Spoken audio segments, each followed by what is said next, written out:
Hoy en día es vicecano de la Facultad de Ingeniería de la Universidad de los Andes. Hasta recientemente fue profesor de planta de la Facultad de Administración.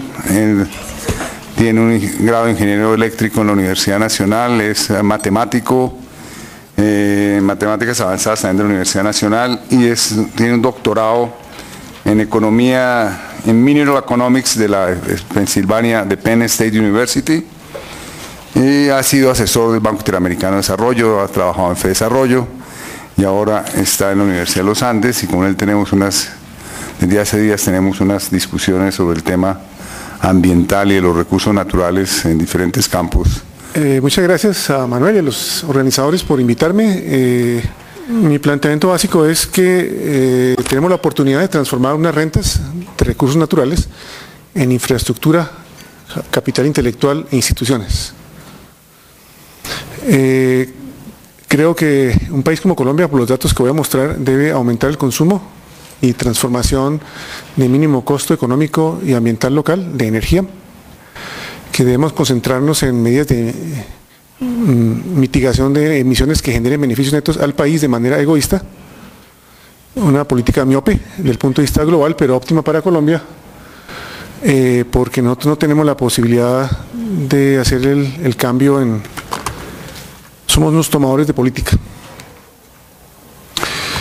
Creo yo que el objetivo de una economía en desarrollo es elevar el nivel de vida de sus habitantes y mejorar el entorno local, no sacrificarnos por la humanidad. Creo que las únicas formas mediante las cuales se pueden revertir el crecimiento de gases de efecto invernadero son las innovaciones disruptivas de gran calado, de gran profundidad, y los cambios radicales en el estilo de vida de la humanidad, no la eficiencia energética. Si quisiera, aún así si lo quisiera, Colombia no tiene la posibilidad de influir en la solución de problemas ambientales globales, con acciones unilaterales que redujeran el valor actual de uso y el futuro en capital intelectual y mejores instituciones de sus recursos. Entonces, en mitigación, pues no solo la que sea beneficiosa de manera egoísta, y por el contrario, en adaptación sí tenemos un montón de cosas por hacer, especialmente en definir niveles de resistencia en infraestructura, reordenamiento territorial, el asentamiento de poblaciones y la gestión de los recursos hídricos que pues han alterado los momentos estadísticos de las distribuciones de la precipitación han cambiado, y eso amerita una reflexión de qué tanto nivel de resistencia debemos tener. Esta es una gráfica rápida de la historia de la humanidad en una sola gráfica económica. Ahí está el ingreso per cápita desde el año 1000 a.C. hasta la revolución industrial, plano, $100, una unidad, digamos. En el momento en el cual la máquina de vapor y el uso de los combustibles fósiles entran en funcionamiento, el ingreso per cápita se multiplica por 12 en muy corto plazo. Eso básicamente es debido a el uso de energía. Digamos, el nivel de vida que tenemos en parte se puede explicar por el uso de los energéticos. ¿Qué se espera de aquí en adelante con respecto al crecimiento de energía? Quiero mostrar esta gráfica de la izquierda. Es una serie de puntos de 20 economías grandes entre 1820 y 2010, casi 100 años, 90 años. En la horizontal está el ingreso per cápita y en la vertical está el porcentaje de la industria como porcentaje del Producto Interno Bruto. Es una forma de U invertida, es decir, es un país en la medida en que es pobre y se va aumentando su ingreso per cápita, se va industrializando, luego pasa un momento en el cual se, comillas, terceriza. Es muy difícil hacer un salto mortal sin pasar por la U. Podemos reducir la intensidad energética del PIB, etcétera, pero muy difícil no pasar por la industrialización. Ahí están los ejemplos de China y de la India. Entonces, pues los muestro solo como ejemplo de lo que a Colombia que nos tocaría hacer, pues algo parecido, posiblemente con toda la mejor intención de no aumentar las emisiones, pero sí nos toca industrializarnos. Creemos que las rentas de las exportaciones nos pueden acelerar la transición a una sociedad basada en conocimiento, inclusive menos consumidora en energía. O sea, es un trade-off intertemporal. Bueno, ¿cómo podemos definir sostenibilidad? Una definición pragmática es la transferencia de activos a las generaciones futuras.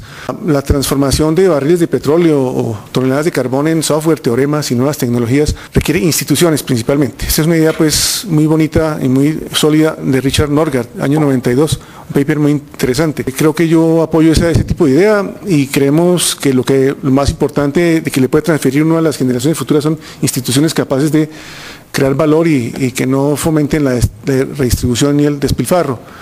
Ejemplos, Noruega, en el artículo que ustedes pueden leer, está escrito el ejemplo de cómo se logró transformar en una economía basada en recursos en economía del conocimiento.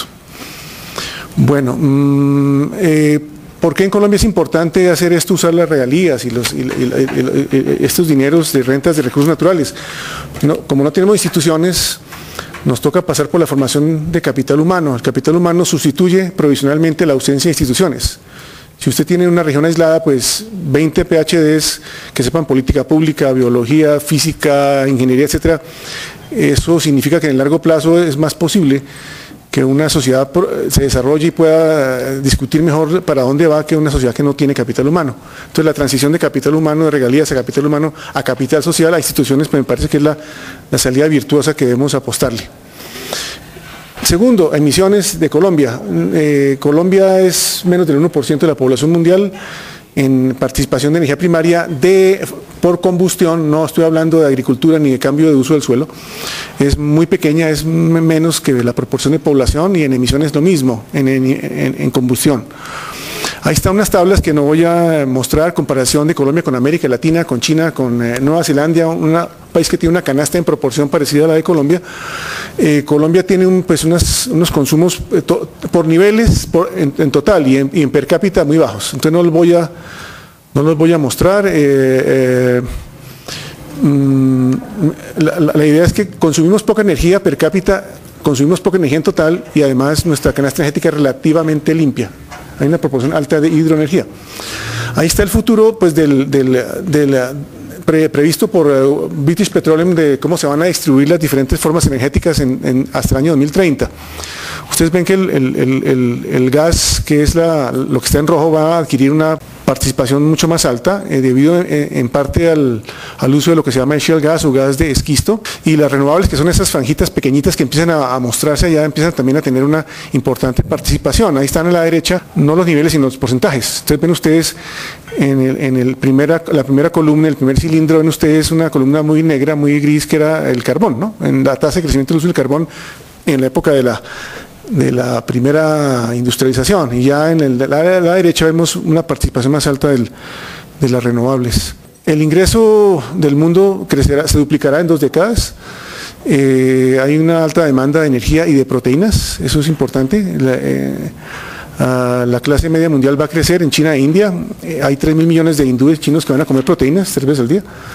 Es una presión alta sobre el suelo, sobre el agua, sobre los recursos, sobre la energía. Las fuerzas claves del crecimiento energético van a ser la industrialización, la urbanización y la motorización. Es difícil, sin políticas públicas agresivas, disminuir la cantidad de carros privados que existen. Muy bien. ¿Qué más mostramos allí? La intensidad per cápita está bajando en todos los países, incluso en China, después del gap de información que hay entre los 60 y 2000. Aquí están pues los consumos. El consumo de energía en los países de la OECD va incluso a estancarse, y el de los países en desarrollo, no OECD, si lo llamamos así, va a crecer bastante. El esfuerzo de reducir su consumo energético en los países industrializados pues va a ser más que compensado en crecimiento por los países no en desarrollo, llamémoslos así. A la derecha está de nuevo la gráfica presentada anteriormente. Aquí están pues unas tablas, cálculos de descomposición de cómo se transforma la tasa de crecimiento de población por 3 cocientes hasta volverlo CO2. La política pública pues se debe concentrar en 2 de esos cocientes, ahí es donde tiene mayor posibilidad de impactar. ¿Qué mostramos? Ahí está una tabla imposible de leer para ustedes y para mí.